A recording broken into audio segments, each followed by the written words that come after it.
আসসালামু আলাইকুম। আজকে হাজির হয়ে গেলাম আরেকটা রান্নার রেসিপি নিয়ে। আজকে রান্না করব সাদা পোলাও। কীভাবে ভালোভাবে রান্না করলে একদম ঝরঝরা হবে। তো এই পর্যায়ে চলে আসলাম চুলায় পেঁয়াজ, তেজপাতা, এলাচ, দারচিনি দিয়ে দিব। ওগুলা হালকা করে ভেজে নিব। তো আমি আগে থেকেই 1 কেজি চাল ধুয়ে পানি ঝরাতে দিয়েছিলাম।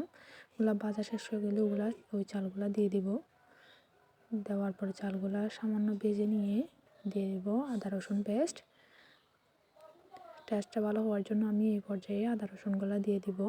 আপনারা চাইলে ওই যে পেঁয়াজের সাথেও বেছে নিতে পারেন একসাথে, কোনো সমস্যা নাই।